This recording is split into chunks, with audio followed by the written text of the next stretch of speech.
ሰላም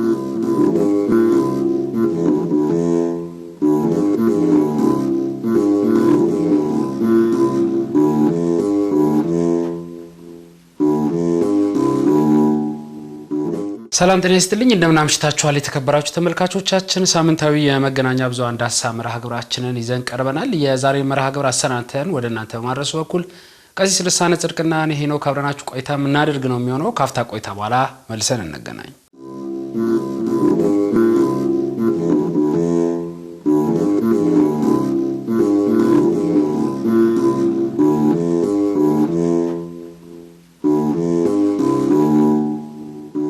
ክብራና ክብራት ተመልካቾቻችን ካፍታ ቆይታ በኋላ መልሰን ተገናኝተናል ቀሲስ እንኳን ደህና ወይ መልካም እንግዲህ በሳምንቱ በተለይ የተለያዩ የመገናኛ ብዙሃን ሲዘግቧቸው የቆዩ ቅዱስ ቤተክርስቲያናችንን የተመለከቱ እንደዚሁ ማገራዊ የሆኑ ጉዳዮችን ለዛሬ ይዘን መተናል እንደሚታወቀው ባሳለፍነው ቅዳሜ እንግዲህ በአማራ ክልል መሃል ሳይንት የምትገኘው ጥንታዊቷ የአትሮኖስ ማርያም ገዳም ላይ ጥቃት ተፈጽሟል እንግዲህ ያ ጥቃት የተፈጸመው በማን ነው እንዴት ነው የሚለው የተለያዩ የመገናኛ ብዙሃኖች እንግዲህ ይዘው ይወጡ ያሉ መረጃ አለ ቢቢሲ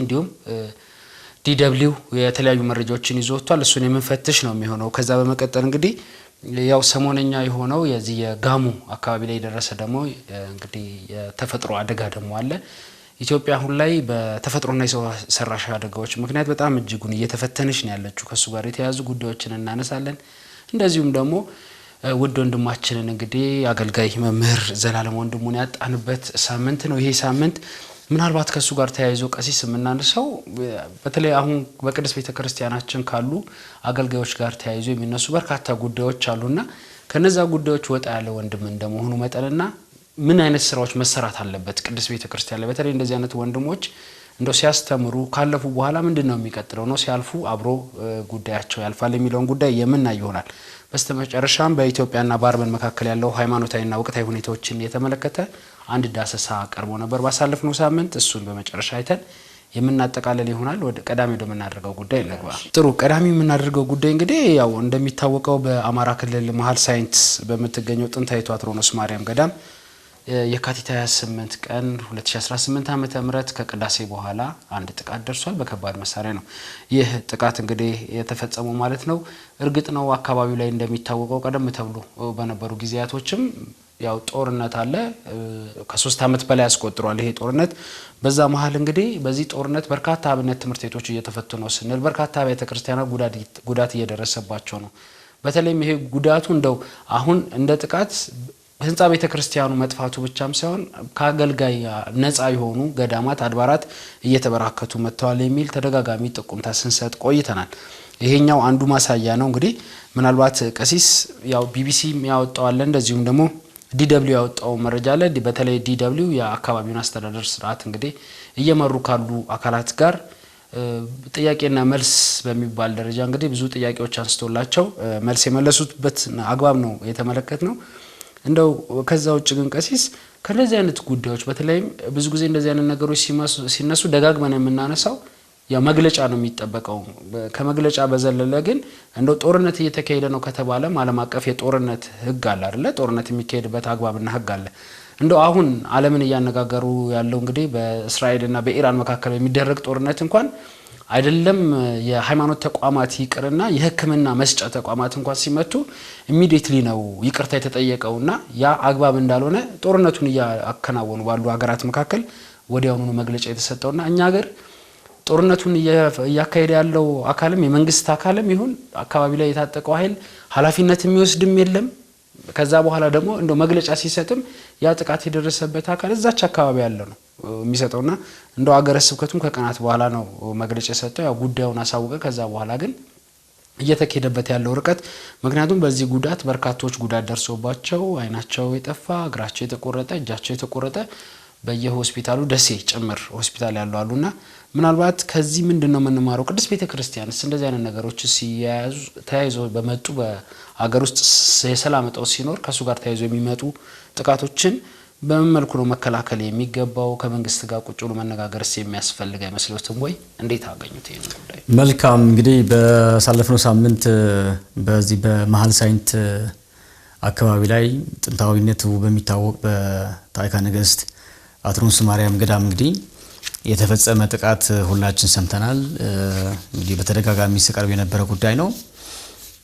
በዚህ ገዳም ላይ በዚህ መንገድ በከባድ መሳሪያ ጥቃት ይድረስ እንጂ በተለያዩ ቦታዎችም ቀደም ባለ ጊዜያት ላይ ጥቃት ሲደርስ አብያተ ክርስቲያናት ሲወድሙ ደቀ መዛሙርት ሲፈናቀሉ እንዲሁም ደግሞ የት እንደገቡም በማይታወቁበት መንገድም ሲበታተኑ ትልቁ ነገር ደግሞ የቤተክርስቲያናችን አገልግሎት ደግሞ ሲቋረጥ ነው በየጊዜው እናየው የነበረና ያንን አሁንም እንዳልቆመና የቀጠለበት መንገድ እንዳለ ማሰቡ በጣም አስፈላጊ ይመስለኛል። እንግዲህ ከቦታው አንፃር ሰሞኑን በተፈጠረ ጉዳይ አንፃር ብቻው ካየነው የሚነሱ ነጥቦች ያሉ ይመስለኛል። በተለይ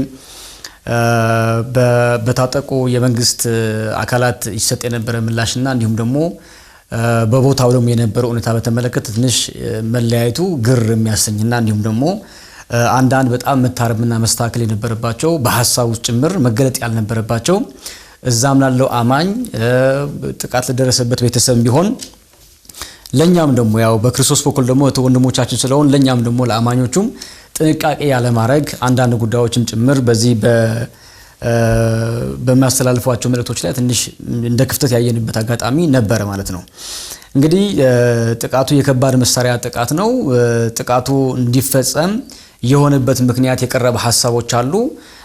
ያን ሐሳብ ልክ ነው ወይ አይደለም የሚለው ሐሳብ ስናይ ምናልባት የታጠቀ አካል እንኳን ራሱ ካለ ከዛ ቦታ መውጣት የሚችልበት ሌላ ሜካኒዝም መፍጠር ይገባ ነበር እንጂ አማኞች ባሉበት አገልጋዮች ባሉበት ደቀ መዛሙርት ባሉበት ስርዓተ አምልኮ በሚፈጸምበት ስፍራ መሳሪያ መጣሉ አስፈላጊ ያልሆነ ልክም ያልነበረ ቀደም ባለ ጊዜም እንዲሁ በነበረው በተለያየ ቦታ ላይ ይከሰት በነበረ ጦርነትም ያየነው ትልቁ ክፍተት የነበረ እሱ ይመስለኛል። እኔ ቀደም አንተ በመግቢያው ስታነሳው እንደነበረ ጦርነት በሚካሄድበት ጊዜ ላይ የተደነገጉና የወጡ ህጎች አሉ። በተለይ የሲቪል ተቋማት እንዳይነኩ እንዲሁም ደግሞ የእምነት ተቋማት የሚነኩበት መንገድ እንዳይፈጠር ጥንቃቄ እንደሚደረግ እናውቀዋለን። በተለይ በከተሞች ላይ የሚደረጉ ዓለም አቀፍ ምልክቶች አሉ ሄኖኪና እነዛ ዓለም አቀፍ ምልክቶች ምንድናቸው?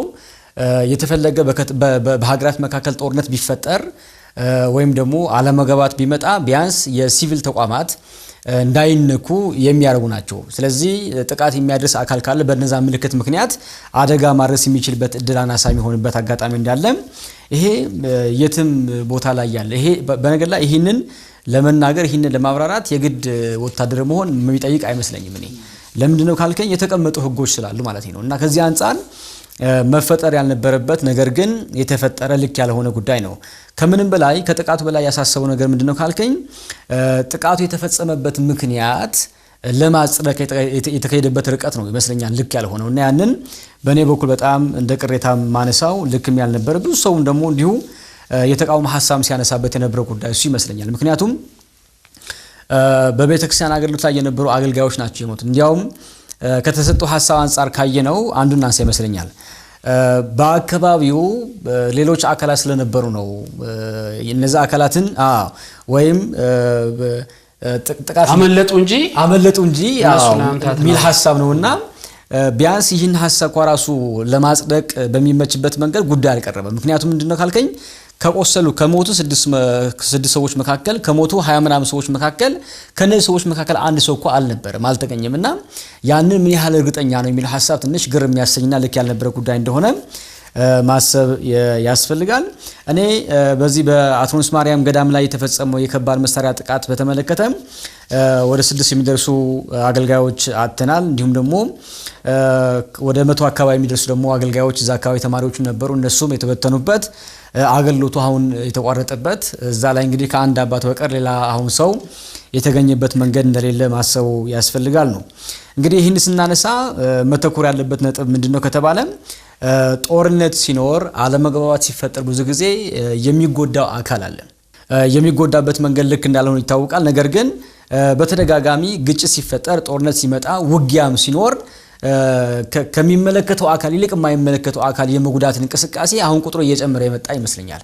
በትግራይ በነበረው ጦርነት ትልቁ የወሰነ ነው ተብሱ ነበር። አሁን ደግሞ እንደገና በአማራ ክልል ላይም ባለው በአንዳንድ ኦሮሚያ ክልል ላይ በሚፈጠረው ግጭት ምክንያት እየተጎዳ ያለው አማኙ ማህበረሰብ ተራሰው እንዲሁ ምንም ጉዳይ ተያያዥነት የሌለው ሰው እንደሆነ መረሳት የሌለበት ጉዳይ ነው። ይሄ እንግዲህ የሚፈታበት ሌላ መፍትሄ እንዳለ ማሰቡ አስፈላጊ ነው ብዬ አምናለሁኝ።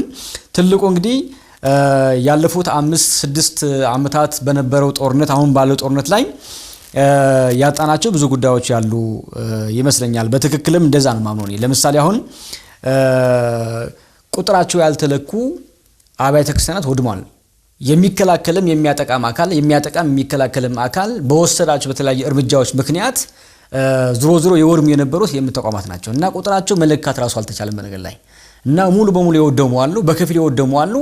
እንዲሁም ደግሞ ቀለል ባለ መንገድ ደግሞ እድሳት የሚያስፈልጋቸው ብዙ አድባራትና ገዳማትም ጭምር ምን ያህል ሲወድሙ እንደነበረ ያየንበት መንገድ ነው። ሁለተኛ ደግሞ ደቀ መዛሙርት ናቸው። የኢትዮጵያ ኦርቶዶክስ ተዋሕዶ ቤተክርስቲያን ባላት ስርዓተ ትምህርት መሰረት አገልግሎቷ የሚቀጥል በደቀ መዛሙርት በኩል ነው። ደቀ መዛሙርት በቦታት ወስነው ቃለ እግዚአብሔር ካልተማሩ ዜማው ካልቀጸሉ አገልግሎቱ ማስቀጠል ነገር አይቻልም። ስለዚህ ነገ ከነገ ወዲያ የቤተክርስቲያናችን አገልግሎት ሊያዳክም የሚችል ነገር አንዱ የተፈጠረበት መንገድ ይህንን ነው። ስለዚህ አንዳንድ ቦታ ላይ እኛም እዚህ አቅርበነዋል። ደቀ መዛሙርትን የተሰባሰቡበት ዓላማ ባለመገንዘብ ምክንያት ከሌላ አካል ጋር በመቁጠር የተገደሉበት ጊዜ አለ፣ የታሰሩበት ጊዜ አለ። ታስረው ደግሞ የት እንዳሉ የማይታወቁበት አጋጣሚ እንደተፈጠረም ማንሳት አለብን ብዬ አስባለሁ እና ከዚህ አንጻር የደቀ መዛሙርት እልቂትም የተፈጸመበት እንደሆነ ሞትም ያየንበት ብዙ ደቀ መዛሙርት ደግሞ የት እንደገቡም ጭምር ያላወቅንበት የመበተን አደጋው ቁጥሩ እየጨመረ እንደመጣ ነው የምንገነዘበው። ትልቁ ነገር ደግሞ ደቀ መዛሙርት ከሌሉ መምህራንም ከሌሉ ከተገደሉ እንዲሁም ደግሞ ወነበራቸው አጥፈው ወደ ተለያየ ስፍራ ከሄዱ ገዳማትና አድባራት ደግሞ እንዲሁ ከተቃጠሉና ከወደሙ አገልግሎቱ አይካሄድም ማለት ነው። ስለዚህ አገልግሎት ማይካሄድ ከሆነ በአካባቢ ምእመናን ረጅም ጉዞ ተጉዘው ወይም ረጅም ርቀት ተጉዘው አገልግሎት የመፈለግ ሂደት ይኖራል እና ያንን ራሱ የሚያመጣው ችግር እንዳለ ማሰብ አለብን ብዬ አምናለሁ። ትልቁ ነገር መፍትሄ የታጣለት ችግር እንደሆነ ነው እኔ ማስበው። እንደ ሀገር የሚፈታ አካል አልተገኘለትም በዚህ ጉዳይ ላይ። ምክንያቱም ማህበረሰብም ተቋማትም አብያተ ክርስቲያናትም ሌሎች የእምነት ተቋማትም በሚወድሙበት መንገድ ላይ ለመፍትሄ የሚነሳሳ ሰው እየታጣ ይልቁንም ደግሞ ጉዳዩ በከፋ መንገድ የሚጨምርበት ሂደት እንዲመጣ የሚደረግበት ነገር ነው የምናየው። ያንን እኔ መፍትሄው ወደ ቤታችን ማምጣት ያለብን ይመስለኛል። ምክንያቱም ዛሬም የአትሮንስ ማርያም ጉዳይ ወደዚህ ያመጣ ነው ያው ድምጽ ለመሆን እንዲመች ከማሰብ አንጻር ነው። ቀደም እንዳቀረብነው ወደ 6 ሰው የሚደርስ አካባቢ እንግዲህ የሞተበት ሁኔታ አለ። ከ28 በላይ ሰው ደግሞ የቆሰለበት አለ። ቀደም አንተ አይናቸው ይጠፋዋል፣ እጃቸው ተቆረጠዋል፣ እግራቸው ተቆረጠዋል። በጣም የሚዘገንን መከራ ይደረሰባቸው እህት ወንድሞቻችን አባቶቻችን ጭምር በዚህ መንገድ መከራ የተቀበሉበት ሁኔታ እንዳለ ነው። በጣም የሚያሳዝነው ነገር ምንድነው ከተባለ በማናቀውና ባልተረዳነው ጉዳይ መሞታችን። እንዲያውም የገዳማው አስተዳዳሪ እኮ አንዱ ሲናገር የነበር ይሄንን ነው። ጦርነት ይፈጠራል እንዲሁም ደግሞ ጥቃት ይመጣብናል ብለን አላሰብንም ብለው ያቀረቡበት ቃለ መጠይቆ አይተነዋልና ያን ነው ከባድ የሚያደርገው። ማለት አንዳንድ ጊዜ በጉዳዩ አምነህበት ዋጋ ስከፍልበት ምንም ላይሆን ይችላል። ስለ ጉዳይ መረጃ የለህም፣ ጉዳይ አታምንበትም፣ አትቀበለውም። ግን አይኸው ባላወቀው መንገድ ደግሞ የሞቱ አካል ስትሆን እንደማየት የሚያሳዝን ነገር አለ ብዬ አላስብም።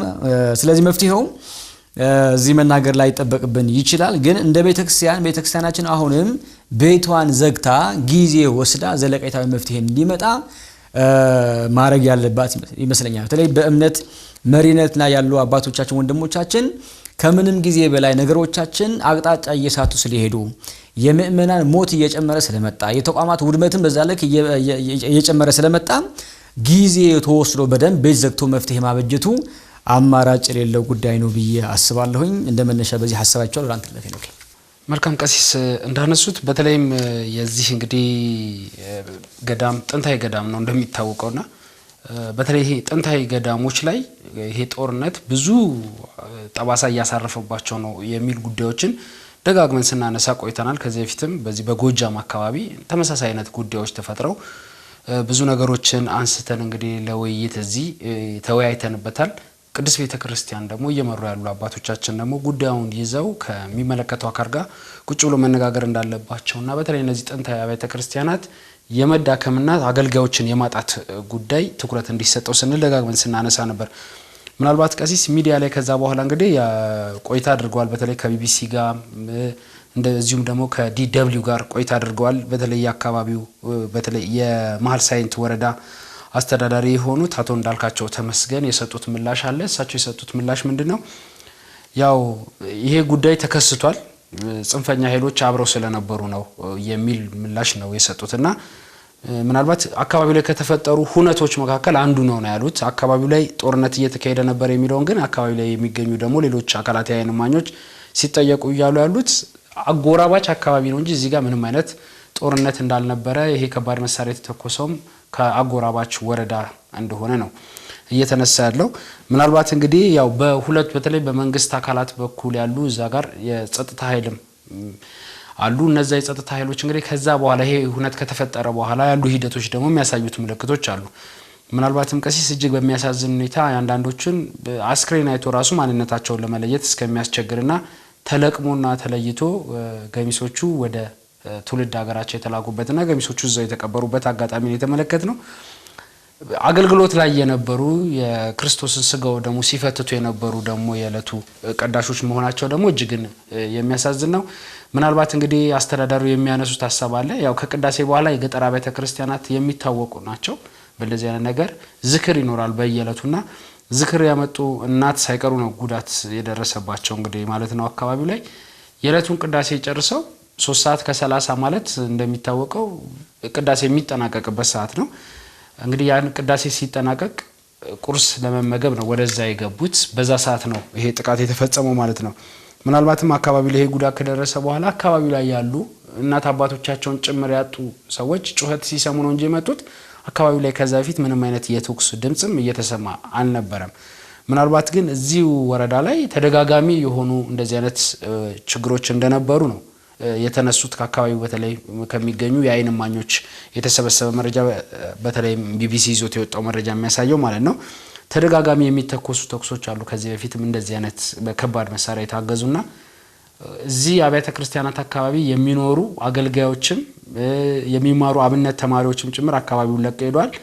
የወጣው መረጃ 60 የሚደርሱ ቢልም ቀደም ብሎ ከነበሩ ጊዜያቶች ጀምሮ ግን ከ100 በላይ የሚሆኑ አገልጋዮችና እንደዚሁም አብነት ተማሪዎች አካባቢውን ለቀው እንደወጡ ነው የሚያሳየው። እንግዲህ አካባቢውን ለቀው ደግሞ ሲሄዱ ምናልባት ወዴት ነው የሚሄዱት? መንገድ ላይ የሚደርስባቸው ነገርስ ምንድነው የሚለው ደግሞ አሳሳቢ ነው። ከዚህ በፊት ጎጃም አካባቢ ተከስቶ የነበረው ይሄው ነገር ስለነበር ማለት ነው።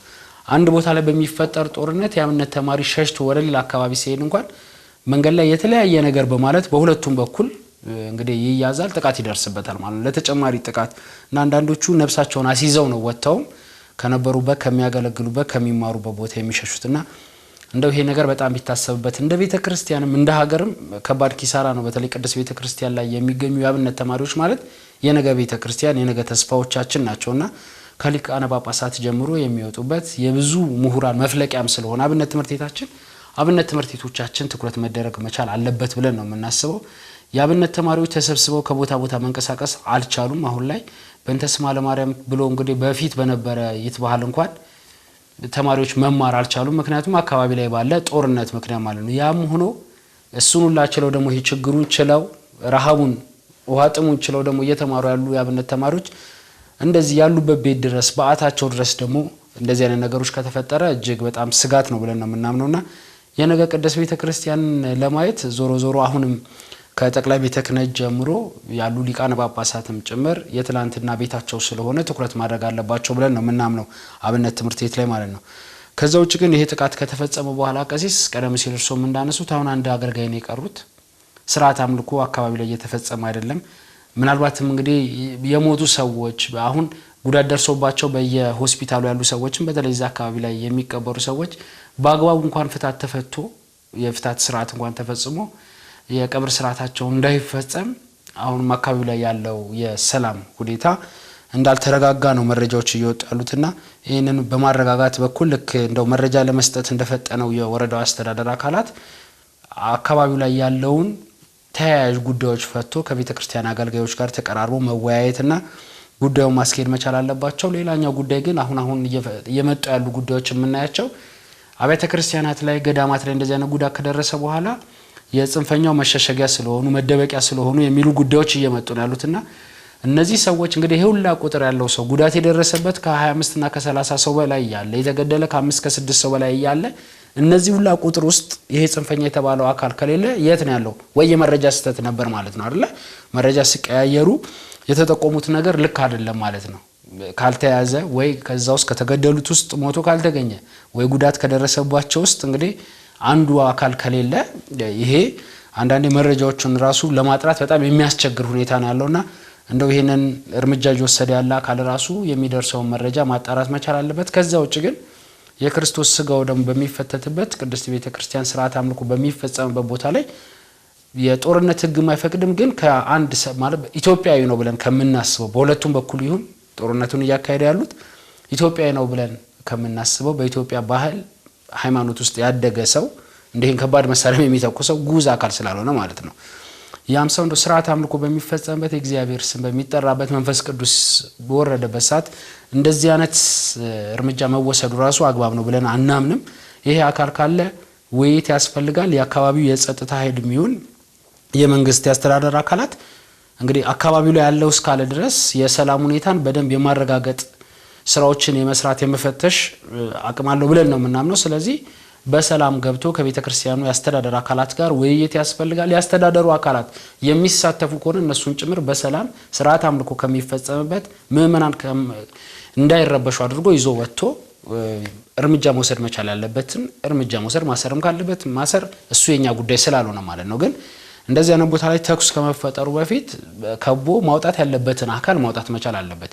የቤተክርስቲያን አካላት አገልግሎት ውስጥ የሚሰማሩ አባቶቻችንም እዚህ ስራ ውስጥ የሚገኙ ከሆነ መጠየቅ አለባቸው። ይሄ ማንም መጠየቅ የለባቸው የሚለው አካል የለም። መጠየቅ አለባቸው በአግባብና በህግ በአገሪቷ ህገ መንግስት በተቀመጠው ህጉ በሚፈቅደው መልክ ቤተክርስቲያን ውስጥ መጠየቅ ያለበት ከጠቅላይ ቤተ ክህነት ጀምሮ ታች እዛ እስካለው ድረስ መጠየቅ ያለበትን አካል ጠይቆ በሰላም ይዞ መውጣት መቻል ያለበት ይመስለናል።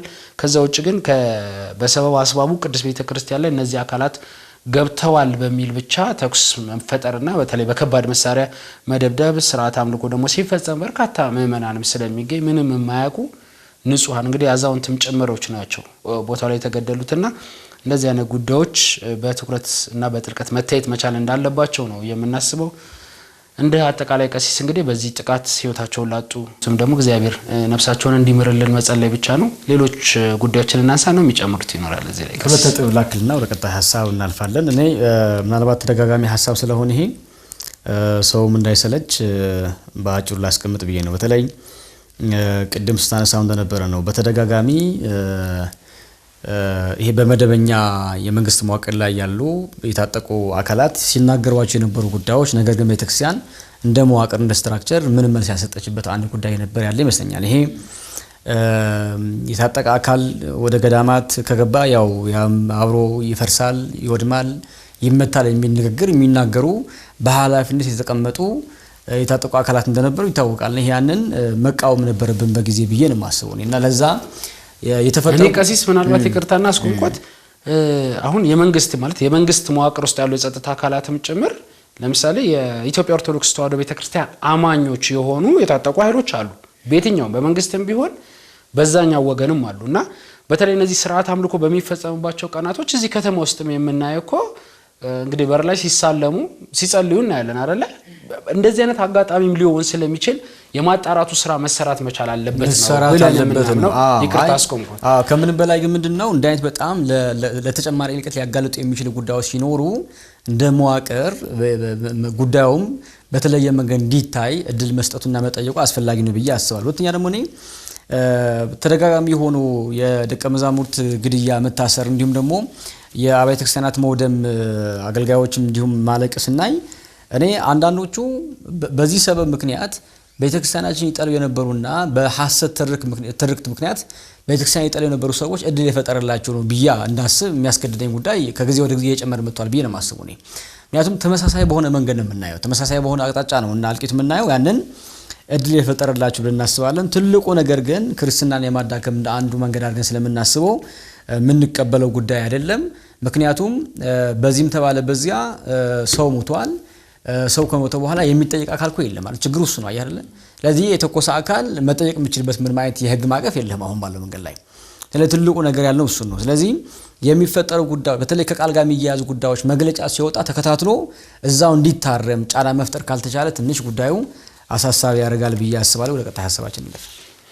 መልካም ቀሲስ፣ እንግዲህ ያው ቀደም ሲል በመግቢያችን ላይ ጠቅሰናል። ሀገራችን ኢትዮጵያ አሁን ላይ በሰው ሰራሽ እና በተፈጥሮ አደጋዎች በርካታ ሰዎችን እያጣን ነው። ቀደም ሲል ያው በሚደረግ ጦርነት ወይ ደግሞ ሰው ሰራሽ በሆኑ ጉዳዮች እንትን ቢልም በተፈጥሮ አደጋ ደግሞ ያው በዚህ ሳምንት ብዙዎቻችን ያዘንበት በጋሞ ዞን ጋጮ ባቦ ወረዳ እንግዲህ የደረሰ አደጋ አለ። በተከታታይ በዘነበ ዝናብ ከፍተኛ ጎርፍ ተከስቷል። በዚህም አሁን ላይ ከ70 በላይ የሚሆኑ ሰዎች እንግዲህ ያው ከ100 በላይ የሚሆኑ ሰዎች ነው አሉ የሚባለው በፍርስራሽ በዚህ ጎርፍ በፈጠረው ፍርስራሽ እንግዲህ እስካሁን ማግኘት ያልተቻሉ ሰዎች አሉ። ግን አሁን ላይ እንግዲህ 102 አካባቢ የሚደርሱ ሰዎች ጥቁምታ ደርሷል እዛ አካባቢ ላይ እንደነበሩ።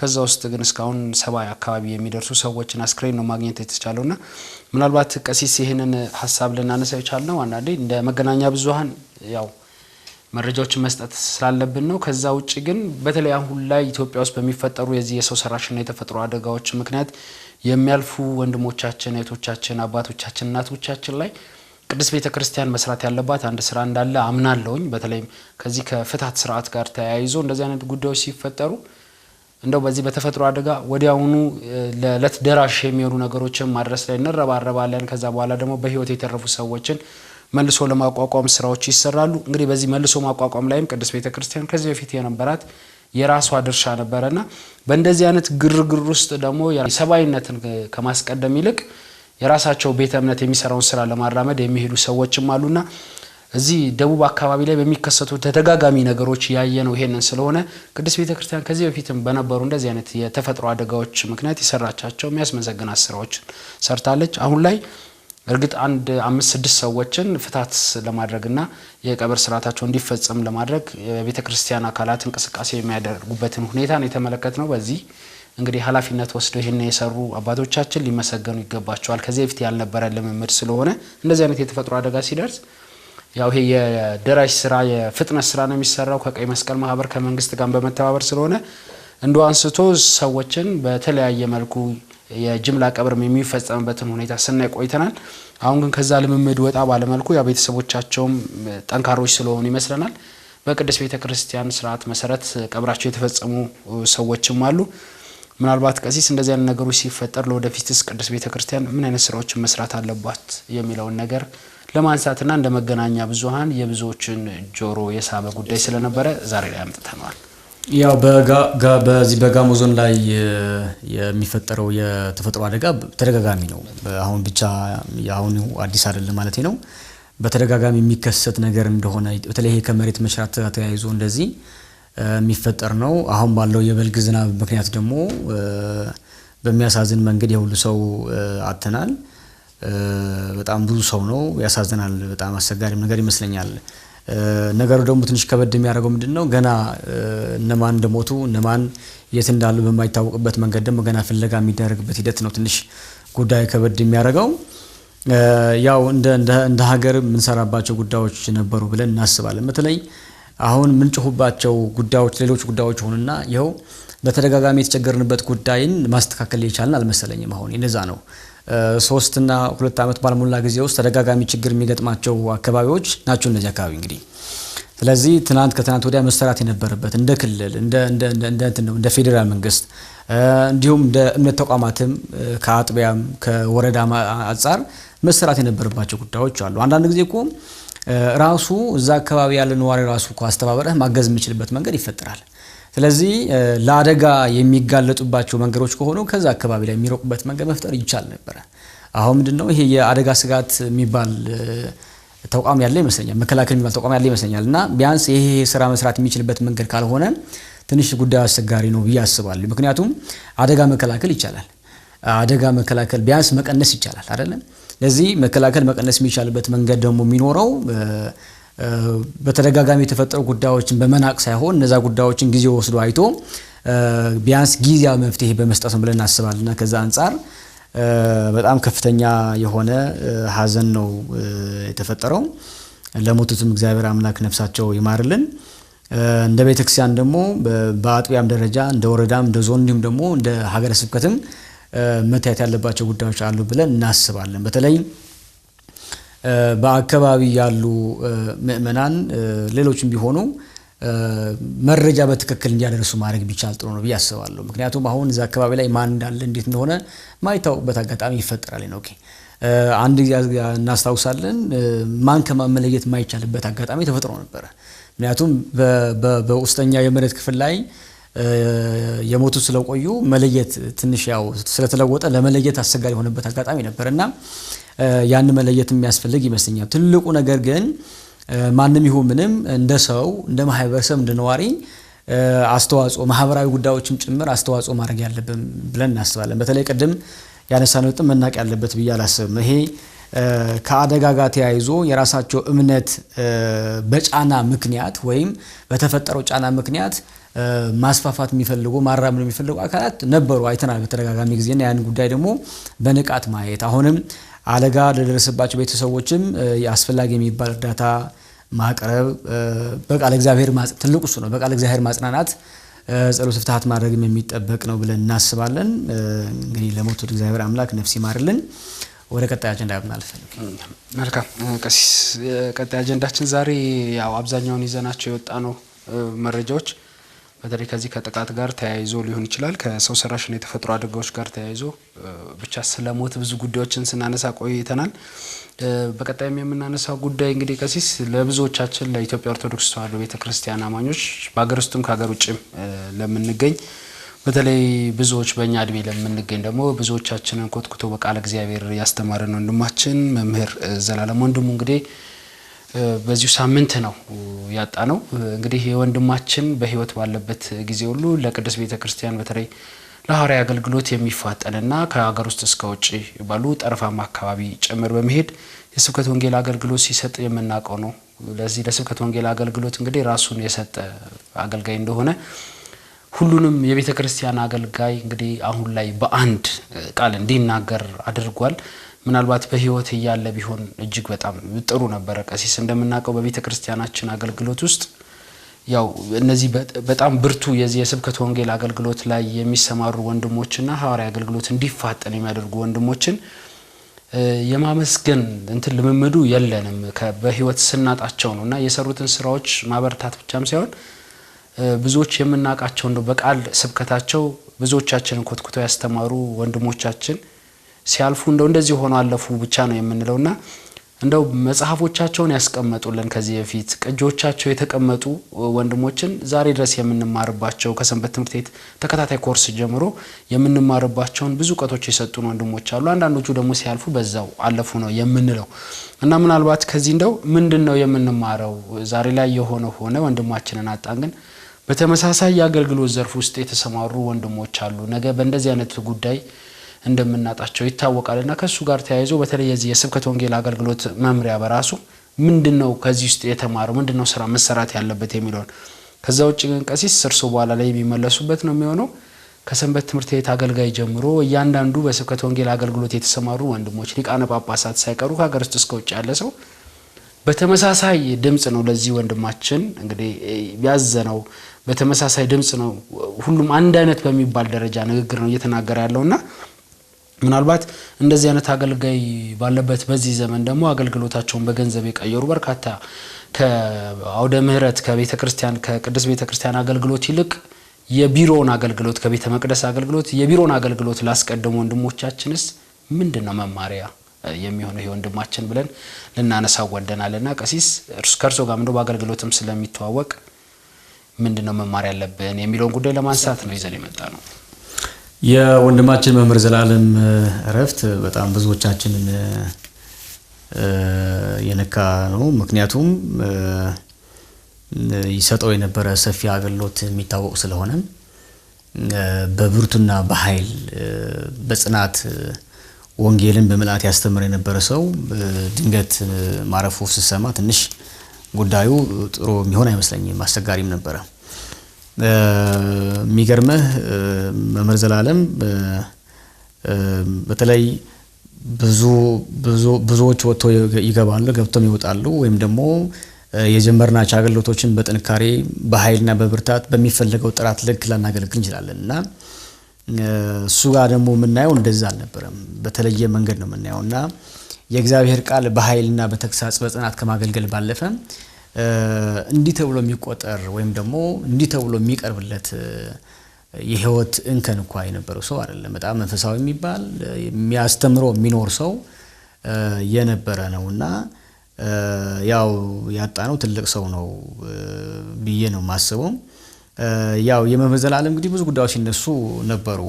እኔ በመምህር ዘላለም ረፍት ምክንያት እኔ ብዙ ማየት ያለብን ጉዳዮች እንዳሉ ይሰማኛል። ሄኖክ ልክ ማረፉ ልክ እንደሰማሁኝ እና ደግሞ የነበረበት ሁኔታን በተወሰነ መንገድ ደግሞ ለማስታወስ ሞክር ብዙ አገልጋዮች ብዙ መምህራን የነበሩበትና ያሉበት መንገድ ነው ለማስታወስ የተመቸኝ። ምክንያቱም አይኸው እንደዚህ ሳንናገርላቸው ብዙ ያለፉ አገልጋዮች እንዳሉ እናውቃለን ሁላችንም።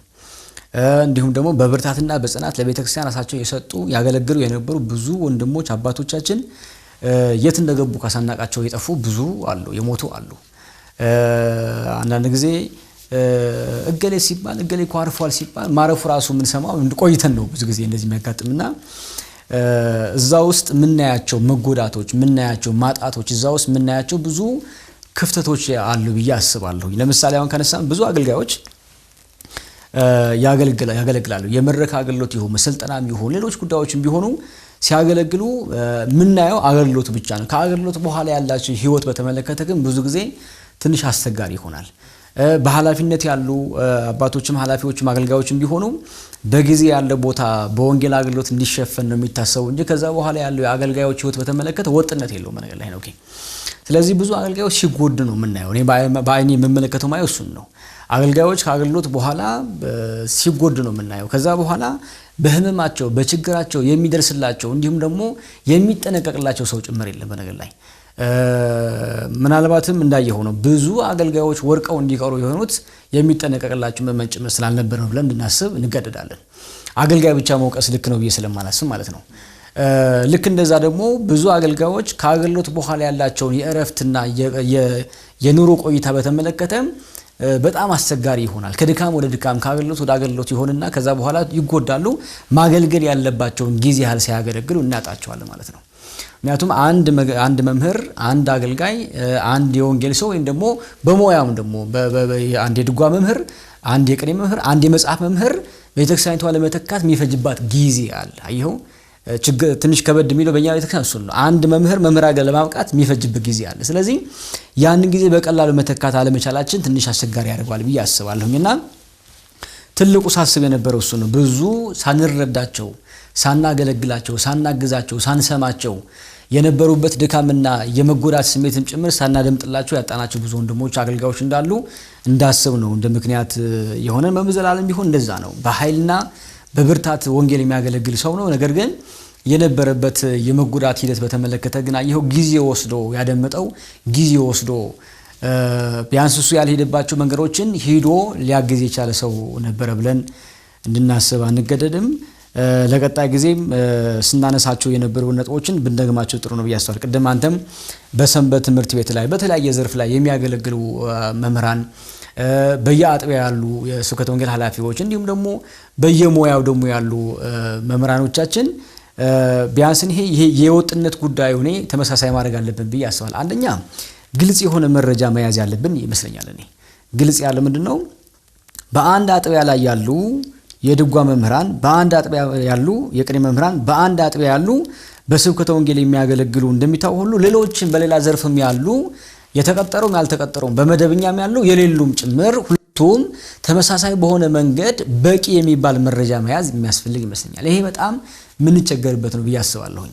ለዛ ነው ብዙ ጊዜ አገልግሎቱ ሰው ተጋፍቶ በየትኛ መንገድ ተጠቅሞ ወደ መደበኛ አገልግሎት እንዲመጣ የሆነበት አንዱ ምክንያት ይሄንን ነው።